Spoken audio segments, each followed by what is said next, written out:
del déglu del xool Feeling Dakar site bi lay jox information yu leer Feeling Dakar yaa ngi Feeling Dakar di nga am info yu leer ci people et sport politique Feeling Dakar yaa ngi fi. salaamaaleykum mbokki internet yu Feeling Dakar ñu ngi leen di nuyu bu baax di leen dalal ci seen beneen émission seeti ndaanaan tey nag ñu ñëw fi nga xamante ne bii mooy Grand Dakar seeti ndaanaan boo xam ne kenn dootu ko présenté bi mu génneeg léegi donc yàgg na yàggul mais jot na def ci aar lu doy waar mu ngi tukkal jamono fi mu nekk nii ci benn série bu ñuy wax infidèle ci la ko gën a ràññee mais itam xaj na def na yeneen mbir yoo xamante ne bi dinañ ko découvrir andoo ensemble ñu koy wax Mamadou Ba ñu gën ko ràññee ci As ñu ngi lay nuyu nante bi. maa ngi lay fay bu baax a baax sama doom day yéen a ngi si jàmm bu baax. waaye di nuyu sénégalais yëpp di ziar ñëpp diaspora bi gars yi nekk ci biir temps bi ñëpp maa ngi di bégg bu baax a baax a baax mais doom day ci loo nekk nag. non tey interview bu garaaw lay doon parce que waa ji dama ko xamal lu bëri xam ay ruxam xam affaire yu bëri nga xamante ne mi ngi koy def mais déjà bu ñu ñëwee ci Mamadou Ba donc kan mooy Mamadou Ba bokkul ak As bi ñuy gis ci infidèle parce que As bi ñuy gis ci infidèle moom doy na waar trop trop quoi déjà sa intégration ci théâtre naka la dikkee. en fait man moom sama jëm boobu dama toog sama néeg ba ci yàgg jot benn appel. parce que déjà yenn gars yi nekkoon Even Prod ñu bëri xamoon naa leen comme ça dañ ma woo téléphone ne ma pour naa ñëw dañ ma soxla et tout ba ma ñëwee directement tap ma ñëw laal sama benn t-shirt déchiré def sama ensemble costume ñëw taxaw dama wax ñaari wax gars yi ne waa kii la ñu soxla woon jeex na loolu ma dugal ci infidèle loolu ma dugal ci théâtre jeex na waaye. ça veut dire que yow Even Prod moom nga fa nga njëkk a joué théâtre virus théâtre fa la njëkk a duggee quoi. waaw fa la ma njëkk a duggee waaw. parce que Even Prod fa laa commencé feeñ foo xamante ni mooy télé mais njëkkoon naa bokk benn maison de prod boo xamante ni commencé woon nañu bu affaire bi commencé sori après ñu arrêté et tout après nag ci laa doon commencé dugg Even Prod. d'accord nga ñëw wax ñaari baat ñu ne gongo parce que ci rôle bi ñu la doon jox il paraît que da nga maîtriser rôle bi lool As rôle boobu noonu pour nga jouer ko day fekk nga nekk ku min town bi quoi. waaw loolu dëgg la waaw. boo yàggul génn xamoo dëkk bi nu mel ne tout yaakaar naa ne rôle boobu bu ñu la ko joxee doo ci nekk à l'aise mais su fekkee yàgg nga génn xam nga dëkk bi ni muy doxee tout loolu bu ñu la ko joxee day yomb ci yow parce que da nga xam dëkk bi ni muy doxee da nga xam yenn maglu yoo xamante ne moom moo nekk ci biir temps bi moo tax rôle bi vite fait bu ñëwee day yomb ci man parce que miin naa di en détail yooyu noonu xam naa gars yi ñu koy dundee ci biir temps bi. da nga bëgg a wax ne rôle bi ngay joué genre courtier gel lu am ta fii ci Dakar wala Sénégal. non du fi jeex am na góor yàlla yoo xamante ne loolu mooy seen liggéey am na góor yoo xam ne loolu mooy seen liggéey am na jigéen yoo xam ne loolu mooy seen job dañuy nekk ci biir dëkk bi tout di courtier ay pas wala di courtier yenn show yi nga xamante ne mooy loolu waaw te man loolu dama ko jàpp affaire ñàkk gëm sa bopp laa ko jàppee waaw ñàkk gëm sa bopp laa ko jàppee parce que góor yàlla da ngay gëm sa bopp bul nangu sa benn moromu góor di la yàpp pour affaire yi jigéen di la yónnee ay nga xëy jox ay numéro pour lan ndax benn weccet wala quelque chose pas non nit da ngay gëm sa bopp il faut être franc dans la vie fii àdduna bi loo gis day jeex. parce que nit fii ku la fi may benn wala may la ñaar bu yàggee dara yëpp donc bu ñu nangu ñàkkasin boobu fay la ci ngeen genre détail boobu noonu loolu moo gën a yokk tax ma jël rôle boobu noonu joué ko pour sensibiliser gars yi pour wane ne que li ngeen def ni du yëfu góor. donc yow rôle bi yaa ngi ko joué mais loo bañ la. non lu ma bañ la man ku ma xam sama jëm bopp xam ne man ay maye gel nekku sama affaire wóoral ci àdduna bi yëpp ba mu daj amul kenn ku mën a téye sa loxo ne la kii nii man maa ko may diw du ma ko def du ma ko jóobee li ma nar a may ma may ko sama bopp góor da ngay gëm sa bopp pour lan. Sénégalais yi dinañ découvrir ndoo ensemble parce que ñu bëri As bi ñu koy gis ci infidèle mais ni ngay jouer rôle bi ni nga koy defee donc à la perfection ñu bëri dañu jàppoon ne sax As courtier la est-ce que loolu du la dal souvent nit ñi jàpp ne nga génn rek ñu ne kii rek laa bañ wala kii de courtier la nii la mel quoi. non dal na ma récemment am na sama benn jarbaat ma demoon yóbbu fan yee passé ci ginnaaw pour mu dem defaree ji ongulam mais fi ma dugg see directement famille loolu la mu ñu ko wax As rek laa bañoon ah ouais ça arrive parfois mais bon da nga xam ne que métier bi la tout liggéey bi la nit ñi buñ demee ba commencé di wax loolu rek ça veut dire que ni kon am na benn position boo xam ne taxawee nga fa ci biir dëkk bi donc da ngay mujj bàyyi mu seet da nga xam ne yaa opté pour nekk loolu noonu da ngay mujj off lu bëri. da nga def ay révélation léegi nga ne métier bi loolu di courtier wàllu gel bëri na ñoo xamante ne bi moom la ñuy liggéey est-ce que loo am ay preuve la parce que boo yàggee génn da ngay gis. non ci loolu lu ma leer la ku ma tegaloon kaamil léegi ma jóg sama loxo waat lu ma leer la bëri na ay góor yàlla yoo xamante ne loolu mooy seen liggéey ci biir dëkk bi dañ leen woo téléphone boo leen woowee téléphone ñu jéem la yónnee ay photo gel yónnee la benn gel sa biir gaale nga encaissé kooku encaissé boo leen paree ngeen seey bëri na ci biir temps bi du fi jeex du fi jeex. loolu as métier bu dox la. ah métier bu dox la ci biir dëkk bi Sénégal da nga fàtte ni lu ma ne Sénégal da nga fàtte ni àdduna bi sexe fi gën a dox. non mais as il n'est pas sérieux mais c'est vrai parce que nit ñi dañ koy wax rek mais ñu bari tey ku leen tëddoon fekkoon ñu tëdd di nelaw nga yeelee ne leen loolu am na ci dëkk bi métier boobu noonu duñ ko gëm parce que maa ngi ci waxtaan ak benn copain récemment rek mu ne ma am na ñoo xam ne xëyuñu gontuñu dañuy nelaw ba yandoor loolu la ñuy liggéey. mais moo fi nekk déggoo ma de moo fi nekk du fi jeex côté góor côté jigéen du fi jeex am na ñoo xam dañuy xëy suba ba ngoon loolu mooy seen métier. jéem a fréquenté xale yi jigéen ñi bu ñu leen fréquenté bu ñu amee yenn grand yam xaalis yi ñu leen di placé ay show loolu moo fi nekk dafa am. mais déjà il faut nga siiw il faut nga am tour pour ñu xam la pour nga mën a liggéey loolu bien. jarul nga am tour foog nga ñàkk fayda pour mën a def loolu parce que loolu ñàkk fayda dëgg moo la koy tax a def foog nga ñàkk fayda bu def ko mooy da nga ñàkk fayda kanamu jigéen ñàkk fayda ci kanamu góor ñi di nekk jigéen lu ñu la wax nga tàppante reetaan def lépp et tout loolu moo leen gën a yombal yenn détails moytul ma góor yàlla bu xale jigéen naa kii sama góor la moytul ma yooyu. sama càmmiñ la xam yow jigéen na la wax chaque jour da nga réew bu ñu wax kii sama càmmiñ la sama càmmiñ bu ñu ko yàgg wax la ça veut dire que yaa ngi détails yi bëri nangu ma loolu ay góor yi sama càmmiñ la nangam sangam non càmmiñ na jàll sa xaj góoma loolu. d'accord As du courtier mais déjà As ban nit la xam nañu ne quand même As ku miin dëkk bi la ku tàmm bëlaw la. mais aussi ku yàgg a génn la pour maîtriser donc dëkk bi ni mu mel yëpp sa enfance lan la. man sama enfance ah waaw jàmm ak salaam xawoon naa terrible nag. xale bu terrible laa woon mais bon loolu bu ñu ko waxee mais ça veut dire que bi may gën a nekk xale et tout mais après ba ma demee commencé màgg tout di nga xam di nga ràññee tout ba yenn détails ba dañ koy bàyyi yaa ma gën a xam. bu ñu gisee rôle bi ngay joué donc rôle la boo xamante ne bi da ngay wax ne ku ñàkk fayda moo koy def mais aussi ku banque moo koy def ku munta am xaalis As du ñu dégg ci ay sources ne As fils à papa la Mamadou Ba fils à papa la wala fils à maman la ku judd ci alal la macha allah. non judduma ci alal moom waaye judd naa ci lu baax ci famille bu baax loolu moo xam naa dara moom mais judduma ci alal mais judd naa ci famille bu baax famille bu modeste famille bu tranquille famille bu nekk ci jàmm. nenañ na ma As moom famille bi yëpp nekkuñu fii donc moom moo nekk Sénégal. waaw c'est normal waaw man maa fi nekk waaw sama waa kër presque ñoom ñëpp kenn newu fi bon man maa fi nekk parce que dafa am ay détails yu bëri yoo xamante moom laay lijjanti ak sama waa famille moo tax mu toog fii nii je préfère rester ici waaw ba ci kanam waaw. d'accord rôle bi ngay def ci théâtre bi mu nekk Evenprod nga xamante ne bi joué nga ci gis nañ la ci épisode yi nga xamante ne bi yaa ngi koy toj boobaak tey alors. tey naka nga gisee wàllu théâtre malgré série bi nga xamante ne bii dañu ko critiquer partout ba Sénégalais yi mujjee ko adopté. ah côté boobu moom xam na moom si xaw a jaaxal Bamba nañu wax ni dëgg quoi Sénégal nañ nekk yow daaw nga seetaan Ruby waaw daaw nga ko seetaan su ma juumul Ruby fa la gars yi njëkk gis luy pàccal ween mooy film bu njëkk ñëw Sénégal bi amay góor jigéen te bu courant coupé sa koñ da ngay dem beneen koñ ko dem seetaan di ko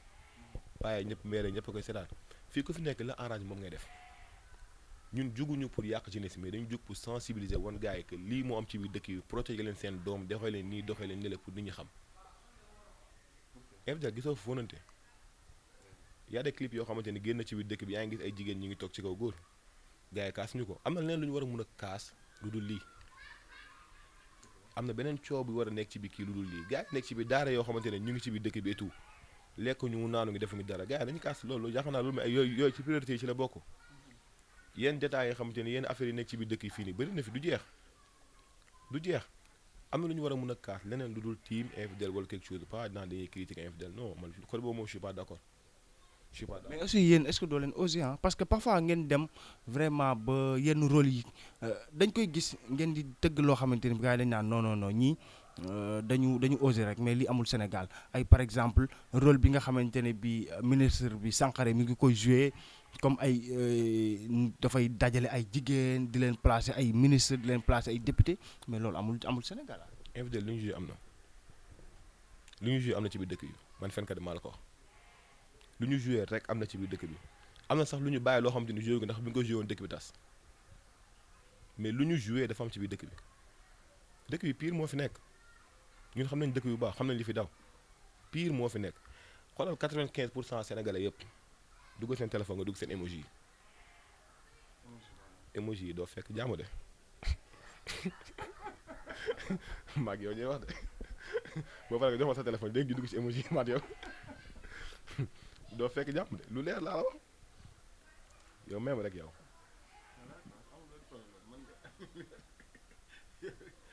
ñu jox ko caméra mu zoom ko wala waaw mi ngi ci téléphone ñëpp détails yooyu noonu kan ma xool sa bos tijji sa bos ma xool tijji ma xool donc yaa ngi gis détails yi nekk ci biir dëkk yi moo bëri li ñu war a lijjanti. donc da nga bëggoon ne sexe bi gars yi dañu ko favoriser de trop. non mais moo dox Sénégal ñaari fi ñetti fi affaire dafa dox de sexe bi dox naafeq ak mun a fen ñett yooyu dox bi Sénégal mooy da ngay tiim nit di ko wax lu ko neex pour mun a am ci moom dara bëri na ci biir dëkk bi waaw wàllum sexe moom kenn waxatu ko. parce que gis naa ni aussi malgré que série bi lu muy bëri yéen farataalu leen drogue ci série bi quoi parce que da ngeen gis ne peut-être sexe bi moo ëpp doole drogue bi sax. non drogue bi day ñëw ballon yeeg volet yeeg détail yooyu noonu yëpp léppay teew léppay ñëw yow dëkk bi nu mu yaaxoon ni sax foo ma jug ci dëkk bi su ma si jugul lu baax ñoom bu yemoon nañu xaal leneen ndax mayu ma leen dara seen kanam seen kaw laa jëm bu ñu tëdd bu ñu ragal nañ wax ba keroog ba ñuy dee seen kaw laa jëm. joué nga rôle bu doy waar boo xamante ne bi ñu bëri peut-être duñ ko woon nangu joué mais nga joué ko réussir ko est-ce que tey pare nga pour bu ñu la jaxaatee beneen rôle bu gën a garaaw ci infidèle nga joué ko. non na gën a yées dama koy joué parce que du man tur bi ma jox la muy aas boobu noonu mais du man parce que man xam naa sama bopp xam naa valeur yoo xamante ni sama waa kër moom lañu def ci man mais rôle la en fait da nga koy joué soo paree après nga jàll gars yi foog ñu jéem a jaawale foog ñu jéem a xàmmee parce que day béy mënul bokk. Mamadou Ba nga tudd tukkuleur nga. Haalpulaar original HP normal Haalpulaar ci papa Haalpulaar ci yaay. parce que maa ngi dégg ne yow ak Yuma Aïssa Ba donc yéen a bokk waajur donc nga xamante ne bi moo aussi représente dignement diaspora bi foofu noonu ci États-Unis mënuñu woon xam ràññeele ne vraiment ci famille Haalpulaar bu baax la bokk parce que itam bu ñu gisee Sénégal dañuy jaawale personnage bi dañu naan kii la ñu bari jàpp nañ ne As Courtier la. waaw ñu bëri jàpp nañ ko parce que yàgg naa jotee appelé tout ay kilifa yoo xam ne dañu may woo téléphone du ñu jeex dañu may woo téléphone As fa nga nekk patati patata loolu lépp xeetu neexal la pour jéem a xool na ngay placé yenn gel yoo xamante ne ñoom ñoo nekk série bi mais ba ma ko woowee benn yoon ñaari yoon ñetti yoon dootoo ko dolli di nga dégg li ma lay wax parce que nekkuma ci détail yooyu noonu. est-ce que xale yu jigéen aussi duñ la approché pour mën a am ci kilifa yi. non comme guddee nañu As xamul kilifa As ay baadoola kese la xam guddee nañu. laay léeg-léeg laa buñ ko defee torox de. xam ay millionnaire comme Père Madiaga ñeneen ak ñeneen. man ay booy ñàkk fayda laa xam ay booy immature ay baadoola laa xam ay baadoola sama genre gi. parce que dégg naa As ci boppam moom au lieu que mu nekk nit boo xamante ne bii courtier la mais moom ci boppam patron la parce que day dem Almadi jël taabal ma. ay waay ku la wax loolu Bamba. As xamul mais non seur nga quoi yow à part rôle bi ñu lay jox donc ce personnage à part rôle bi nga xamante ne bii moom nga joué tey Mamadou Ba ci boppam da bëggoon nañu xam kan mooy Mamadou Ba dundu Mamadou Ba lan la. man pour te dire vrai moom sama dund bu yomb laa yor bu yomb ñi ma dëkkal sekk naa ñoom jàmm ñi ma xamanteel sekk naa ñoom jàmm que muy mag que muy xale kaf fooree laa xam man lu bokk ci kaf fooree bokk ma fa man naa ñëw toog si jootaay waxtaan nit ñëpp kontaan su ma paree man ma jug sama xol sedd wala lu ma mënti yor sama àdduna ñëw jënd ko ñëw dugg sama biir kër togg dagal sama waa kër yëpp ñu lekk sama xol mun a sedd man mun a féex waaw man xeetu nit boobu laa duma nit ku soxor nit ku baax laa nit ku bien laa nit ku tranquille laa kama gars yi ñaan saabu foo boppam mais man xam naa sama bopp bañ naa ba mag ñi ak paa yi sama secteur fi ma dëkk Grand Dakar fii ñoom laa gën a miinanteel bokk naa ci seul jeunes yoo xamante ni ñun ñooy toog ci groupe yëpp groupe ma dem bi Grand Dakar mun naa fa toog mel ni comme si que démb laa jógee foofu noonu yàlla may na ma loolu dinaa ñëwaat ci loolu mais en attendant ñu nekk ci biir série bi ba tey as la mooy sa relation ak ñi nekk ci biir série bi parce que infidèle yéen dégg naa ni ngeen di tourner dafa professionnel ba mu parfois di nga tourner alors que doo gisanteeg sax Ibou Guèye ñu bëri mosu ñoo gis Ibou Guèye dañ lay woo ne la fii ngay tourner parfois mën nga tourner sax sa gàlle n'est-ce pas. waaw non mais en fait mais man moom li ma relation am ak ñoom ñu nekk ci staff yi ak ñu nekk foofu noonu ñëpp et tout even pro ñëpp laa sekkal jàmm aw ma cet kenn xaar ma yàlla ñoom ñëpp laa sekkal jàmm équipe technique beeg acteurs yi yeeg tout le monde ñëpp laa sekkal jàmm parce que maa ngi nit koo xamante man dara en fait dara dérangé wu ma mën naa sekkat yow jàmm ak salaam et tout bu ñu ñëwee kafoore et tout mooy loolu even pro en fait yàggu ma fa mais boo ma ñëwee fekk foofu noonu da ngay jàpp que def naa fa 10 ans wala def naa fa 15 ans tellement que ñun ñëpp laa miinanteel tey damay ñëw foofu noonu laajte war gaa suugoon ñëw teg ataaya et tout jàppante gars yi kaañ ñëw yëg ba ci kaw famille na foofu jëm man Ibou Guèye laa jëm yëg ci kaw jox ko kaas et tout ñu toog waxtaan mën a moom mbalagante et tout mooy loolu. alors xale yu jigéen ñi rôle bi ngay joué ak ñoom complicité bi nga am ak ñoom est-ce que yomboon na tout au début parce que pour ñu jouer yenn rôle yi wala pour ñu def yenn yi est-ce que du woon metti aussi ci yow ak ñoom seen diggante quoi pour relation bi jékki-jékki rek donc le courant passe. man ma xool kan laa njëkk a joué sax Mirma laa njëkk a joué ñoom Sonia ñoom Vivi affaire noonu. non ñoom ba ñu ñëwee retourné et tout après le courant vite fait en fait ñu minante taf parce que boo leen xasee ba ñëw tournant di ngeen toog mbalagante def mécanique et tout waxtaan après loolu bu fekkee ni yow détaché wu nga tuuti léppay yomb ci yow waaw léppay yomb ci yow mais soo ñëwee xaw a naju tuuti rek après day xaw a compliqué mais man ak ñoom vite fait parce que premier jour nañ échange te numéro di waxtaan comme ça suñu liggéey gën a mën a yomb. par contre complicité bi nga am ak sa copain moom amul ci série bi. kan ci Badou est-ce que Badou ba ñu xamante motul 1 an et demi. ah bon non motul 1 an et demi Even Pro la ñu xamante. ah Badou Even Pro ngeen xamante. fa la ñu xamante mais boo ñu gisee ni ñu nekk maanaam ci biir dëkk da ngay jàpp que def nañu 20 ans man ak moom mais Even Pro la ñu xamante.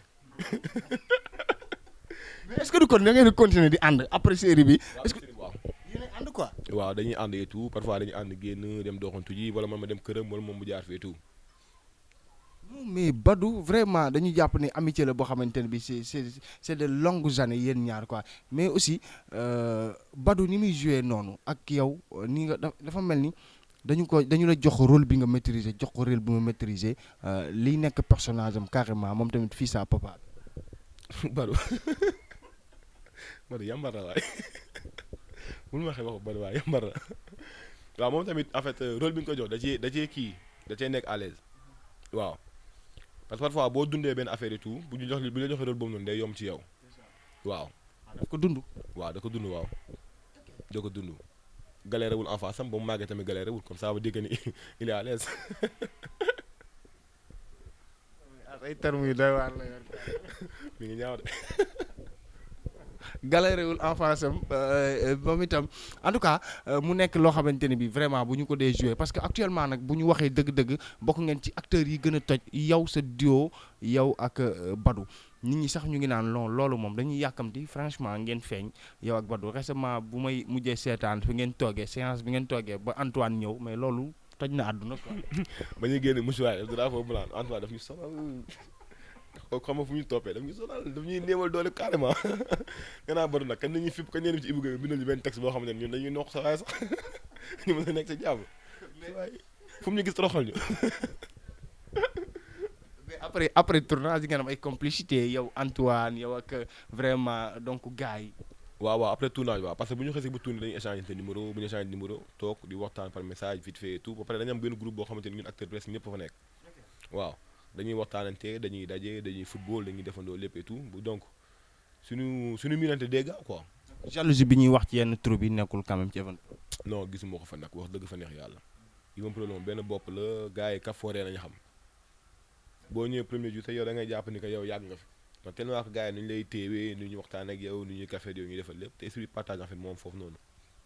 waaw foofu moom gisuma fa jalousie wax dëgg fa neex yàlla. critique yi ñu leen di critiquer yéen a ngi koy gérer. non man jaru nga may critiquer man mi soo ma critiquer safuma lu may saf man tant que maa ngi yeewu yàlla ma joxee benn dërëm ma bokkaat ni ma ko war a bokkal nit waxul la neex garaawul li nekk ci kanam la gars yi di pimp mais li nekk ci ginnaaw kenn du ko pimp wax fii nañ koy fekk fii nañ koy bàyyi nit ñi fii boo defee ñu wax boo deful ñu wax comme dundal li nga war a dund leen. alors je pense que damay ñëw léegi ci benn loo xamante ne bi c'est normal su ma invité acteur mu gis nañu Virginie daanaka ay concurrent ngeen mais aussi bu ñu demee ba am benn décès muy Momo Camara ñu gis ne vraiment sénégalais yëpp xam nga jaale nañu ko dama lay permettre aussi nga jaale ko xam naa peut-être nekkul woon koo miin sax mais xam nga série Virginie aussi. waaw Momo ñu ngi koy jaale seen waa kër yëpp ngeen ñaanal yàlla sarax bi yàgg ci seen loxo di ñaan yàlla xaare ko àjjana ci àjjana yi gën a kawe. jotuñu woon miinante nag mais après daawoon naa seetaan yenn épisode mi ak yenn séquence mi et tout mais ñu ngi koy ñaanal yàlla daal yàlla yërëm ko te jégal ko ay bàkkaaram aj ko ci àjjana yi gën a kawe. kan mooy sa idole ci ñiy jouer théâtre. sama idole ma xool Salif Ka benn grand bi nekk fii ci benn grand place ak ay ñoom Papa Thier man ñooñu sama idole. waaw ñooñu sama idole ay ñoom Papa Thiel ñooñu sama idole parce que ñooñu boo toogee ñoom ci booy waxtaan ak ñoom di nga ci jëlee benn affaire boo xamante ni yow boo toogee bu caméra yi tàkkee di nga mën a répété waat loolu parce que yenn mots yu bëri ngay génn daanaka ci ñoom lay jógee parce que c'est pas que acteur bi nekk ci kaw bu nekk ci télé bi moom nga war a def idole et tout pour xool ko non man xooluma kenn. bu jëlee moo nàmp. baax dara ma ci grand yoo nga jëlee nàmp. non.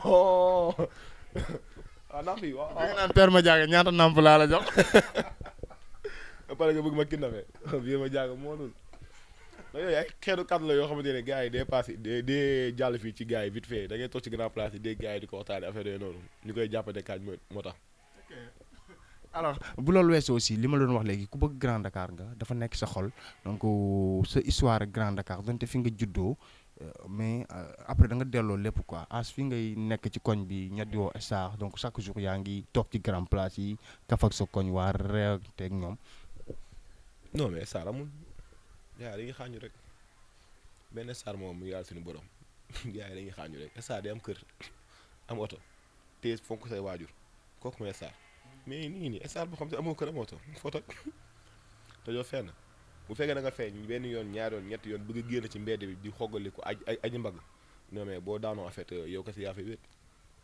fi nga dëkk fi nga juddoo fi nga yeroo ñoo ngi dee leen damoo chaque jour parce que ñooñu nga am amoo keneen ma Grand Dakar laa am fii laa juddoo fii laa yeroo fii laa màggee waaw te lépp lu mu sama àdduna tamit fii laa ko amee comme ñooñu mënuñu génn sama xol c'est impossible sama dëkk la. dégg naa aussi da nga fonk sa famille nag maa ngi koy tudd léegi sa sœur bi yu maay sa ba di nuyu aussi suñu grand bi Souleymane Sow de passage waaw Julio mais aussi da nga fonk sa famille macha allah sa yaay xam naa du ñàkk sax ma jël ko mu def ay seede léegi ku fonk nga sa famille donc lan mooy sa relation surtout ak sa papa. non mais xam na gars dañ ne nit mbokkam balaa ngaa dem famille keneen di fa tarbilu nga tarbilu sa waa kër a pare man sama waa kër laa am ñoom laa gën a wóolu sama àdduna mooy li sama papa jur keneen ci mbedd wóoluma la du ma wax nit sama secret du ma wax nit lu ma metti du ma la wax dara li may waxtaanal yëpp sama waa kër laa koy waxtaanal parce que ñooy génte duñu la weer ndax bu ñu leen weeree weer sa bopp weer seen bopp tey noo munti men boo doon tokkati yàmba boo doon naa ko sàngara sa yaay du génn mekk ci mbedd bi ne kii sama doom dina men parce que da lay suturaal parce que bu la demee yàq boppam la yàq donc nit ñi nañu fonk seen ay waajur nañu fonk seen waa kër man loolu laa gëm mooy sama philosophie te yàlla dimbali na ma en fait am naa famille boo xamante ni dañoo suudewu comme pas possible waaw dañoo suudewu dañu nekk si jàmm dañuy kaf dañuy foo dañuy ree am na ay mag yoo xamante ne mag nañu ay 20 ans et tout bu ñu wax téléphone da ngay jàpp ni que en fait man ak ñoom ay 2 ans lañu magante wala 1 an lañu magante. yaa caat bi. maa caat waaw maa caat moo tax ma jantal ni. sa papa bëgg la nag fonk la am fu mu la teg tey boo ñu doon wax sa relation ak paa bi lan la. waaw sama papa moom sama gaañ la moom sama gaañ la waaw paa yi moom laisse tomber quoi moom sama nit la presque ba ma nekkee xale ba léegi quand j'avais 6 ans et tout man moom ñooy ndékkeendoo ñu añandoo ñu reerandoo ba ma nekkee booy ba léegi ba mu ko commencé gis man ko commencé xàmmee ba mu jël retraite am jógee Paris ñëw fii nii ñooy ndékkeendoo ñu añandoo ñooy reerandoo ba léegi nii donc mag am na foo xam ne bu fa tollee yow boo nekkee xale foog nga toog taxaw ko bi ci côté boobu noonu waaw loolu moo gën a yokk tax en fait sama yenn détails yu bëri dama ko mujj off mu ni toog pour nekk ak moom. parce que dégg naa loolu nga def as ba am ngërëmu waajur da nga sa papa daf la gërëm parce que tey as bu demul tukki as bu demul Amérique bu demul France papam moo tax parce que daf ne dafay toog ci wetu papam vraiment soutenir ko malgré que papa bi dafa feebar yàlla na ko yàlla may wér et loolu nekk ndam ci doom mais bu ñu gisee loolu qu'est-ce que ça te fait nga toog di taxaw sa papa. non mais loolu fierté la c'est une fierté en fait man tey boo ma doon may ay milliards et tout ma toog ak sama papa tarbiru ko moom ko gënal fop parce que lan mooy alal amul sens amul njëriñ ça passe mais ñun ñëpp dañuy ñaan yàlla am barke bàyyee tout am ñaan waajur loolu la ñuy ñaan yàlla man déggoo nee naa lu weesuwul sama papa sama yaay samay magi jigéen samay magi góor amul keneen ku ma wóor sama àdduna ñoom mun naa toogoon ñoom waxoon ñoom du n'importe quoi waxoon ñoom lu ma neex lu ma saf dérangé wu ma mais sama famille bañ naa bëgg ma sa fréquentation sama biir kër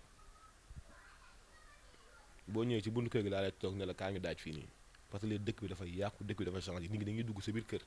xamal la pour yóbbu la bëgg ma fréquentation sama biir kër ndax ñun bu ñu coobee léegi tey mun nañu cooba kër gi jaxasoo bu ñu coobee midi 1 midi 2 jubóo nañu ñun noonu nañu mel mooy dañoo suudewu complicité bi nga am ak sa yaay aussi. oui sama yaay sama gaañ la mais defe naa nag parfois nag teg ma pression xoj ma moom doomu jigéen la ma jàppe sama yaay doomu jigéen la ma jàppe nga xam nga sama yaay ba léegi parfois bu ñu génn dañuy tëb terrasse déggoo ma de pression la ma teg pression moom doomu jigéen la ma jàppe moom. fiire quoi. daf may fii man lii xaw ma fiire la xaw ma nu mu tudd ci magum jëmm. non mais nag sant yàlla ci benn côté quoi parce que dama doon nekk ay nit yoo xamante ne tout le temps dañuy toog mën nañu toog pendant 2 mois seen yaay leen woo téléphone du guddi du nangam sangam seen yaay leen woo téléphone non man chaque minute sama yaay dafa ma woo téléphone foo nekk ñëwal tëddi ci ramas am na dugg na fii génn fi sama téléphone bu sonné ñëpp di reetaan te xam nga loolu noonu du yaay mooy protéger doomam période boobu noonu ndax bu ñu bàyyi woon ak suñu sago jamono jooju noonu que demee neneen mais le fait que sa yaay la jegee di la jéem a fiiree boo génnee mu ne la foo nekk di la woo ak n'importe quel âge boo am loolu noonu dañ cee sant yàlla parce que da nga xam ne kii mi ngi lay protéger ba léegi. sa papa am ay doom macha allah choisir la ci pour nga koy taxaw pour nga koy soutenir qu'est-ce que ça te fait As. non loolu moom bànneex la may def moom bànneex sama xol day sedd waaw sama xol day sedd sama papa sama lépp la sama gaañ la quoi sama gaañ la parfois nii sama papa peut-être bu njëkk ba bu gaa yi doon ñaan xaalis ci biir kër gi. boo jaaru ci man doo am boo jaaru ci man nga mun a jaar ma dem fi moom baab ko moom jox li nga bëgg mais soo jaaru man li nga bëgg doo xam. dégg naa papa la bu taxawu ay doomam aussi. waaw taxaw na samay taxaw nañu bu baax a baax taxaw nañu bu baax boo xoolee nga dem ba am yenn âge bi nii say doom bu ñu joxee dépense nga ne bëggoo seen dépense yow sa kër yaa ko yor ba keroog ngay sàngoo suuf kon xam nga ne loolu góor moo ko mën. kër gi amul kenn ki mu sa joxe dépense du sama mag du keneen lépp sama poche papa lay jógee te ba âge moom su ma juumul instant bii nii dugg na ci 80 quelque di dem te ba léegi moo yor këram da nga koy wax da ngay ñëw pour jënd mu ne doo jënd sama kër man maa ko moom man maa jur sama njaboot maa leen def la ba këram may génn àdduna comme loolu ku la taxawuloo côté boobu noonu kooku amul prix en fait pour yow ngay nekkan moom pour toog pour soutenir ko ci yenn affaire yu bëri. ñu ngi koy ñaanal suñu borom may ko wér delloo ko sagoom guddal fanam quoi donc à travers cette interview nag gis naa ni gën nañu la fonk quoi ni nga fonke sa waajur paa bi ñu ngi koy ñaanal. non amiin yàlla na yàlla dégg yàlla na ko fi yàlla bàyyi ba ci kanam parce que ñun moom la ñu am waaw suñu waajur lañu am suñu famille lañu am suñuy gox lañu am ak suñu am di jàmm yoo xamante ni ñu ngi fépp ci àdduna bi ñi nga xamante ni bokkoon ngeen école et tout da yéen a ngi traîné yéen a ngi bokk ay groupe WhatsApp di waxtaan di kaf di foo di ree. jërëjëfati kenn rek laa lay laaj ci infidèle seen diggante lan la muy Léna Gueye. Léna sama gaañ la aussi connu avant may dugg série bi en fait waaw xamante ne avant ñu dugg série bi waaw mu nekk jigéen bu baax waaye. D'accord alors je pense que As émotion bi jàpp na ko sax fi mu nekk nii parce que il a parlé de son père et c'est normal donc li ñuy def rek mooy bàyyi la nga tëj bu ñu mënee jël suñu yaay mu def quelques témoignages ci As aussi donc ça me fera plaisir énormément maa ngi lay bàyyi nga tàggatoo ko internaute yu Feeling Dakar As. waaw waa Feeling Dakar maa ngi leen di ziar di leen gërëm di kontaan ci yéen di wax waa Sénégal àdduna bi dafa doy waar nit balaa nga def la keneen. defaral ñi nga bokkal ba pare c'est très important balaa nga fonk keneen fonk ñi la jege ba pare parce que dëkk bi doy na waa benn période doy waar boo xamante ni tey loo fi munti men ak loo fi munti yor ñi nga war a bokkal boo leen bokkul ak ñoom boo daanoo day métti ci yow waaw comme nit da ngay nite xamal fi ngeen teg seen tànk dañu xam ñu baax a baax li ñuy def parce que àdduna dafa tëddee loolu laa leen di wax di leen ñaanal di leen ziar yéen ñëpp di kontaan ci yéen di leen wax beneen yoon incha allah. Wally Ballago chaque dimanche mu ngi vok chaque àjjuma mu ngi baax nga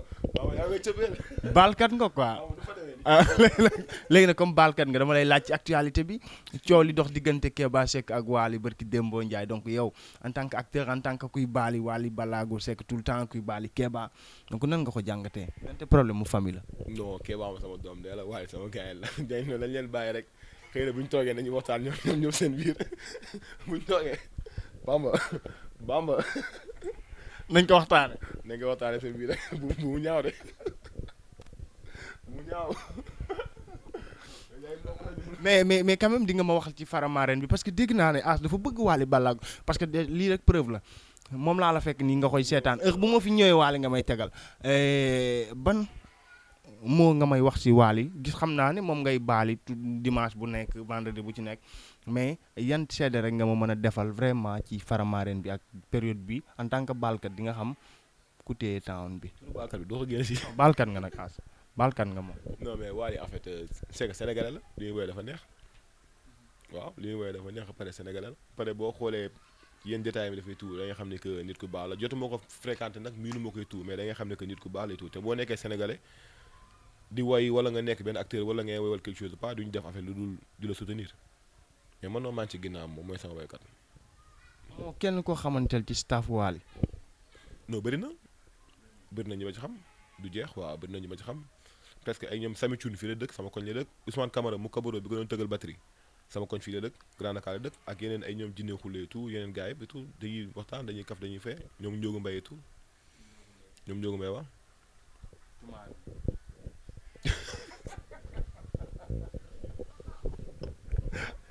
alors chers internautes ñu ngi leen di béggee bu baax a baax xam naa ne foofu la ñuy yemale interview bi donc di leen jox dig daje incha allah ci beneen jataay donc moo nekkoon Mamadou Ba amoon nañu mbégte lool ñëw seq ak moom jataay bi ci Even Prod di bégge waa Even Prod yëpp donc tàmbalee ko ci Ibe Gueye ak toute l'équipe dig daje incha allah ci beneen jataay as nag xanaa mbër yi sax bu émission di jeex dinañ ne maa ngi sant diw maa ngi gërëm diw koy sant. non man sama waa kër kese laa sant de sama papa jur moom maa ngi sant bu baax a baax non du ma lim nag du ma lim. mais sa fan si ñi lay béggee ci àdduna maa ngi di béggee bu baax a baax sama secteur sama mafia ñi may toogale tout sama yenn booy yoo xamante ne ñoo bokkoon classe et tout pare ñu ant dara ñaawul tout ñoom ñëpp maa ngi sant leen gërëm moo ko ka laa war a gërëmati sax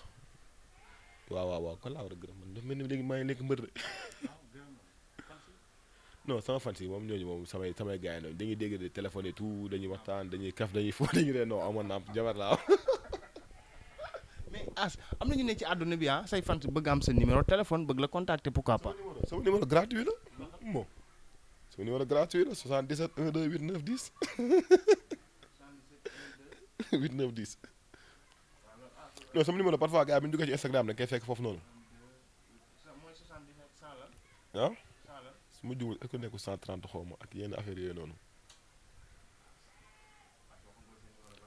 non sama numéro 77 la 130 31 75 mais xam nga après 31 75 waaye mooy sama numéro man laaxatuma damay sar sama numéro na ko ñëpp jël. ayca mi ngi noonu ñu ngi koy béggee bu baax a baax As Faramareen donc xam naa dinañ daje léegi ci Wally Ballago Seck fa lay jëm Ali moo nekkoon ci cadrage bi ñu ngi lay gërëm bu baax a baax dig daje incha allah ci beneen jotaay. del déglu del xool Feeling Dakar site bi lay jox information yu leer Feeling Dakar yaa ngi Feeling Dakar di nga am info yu leer ci people et sport politique Feeling Dakar yaa ngi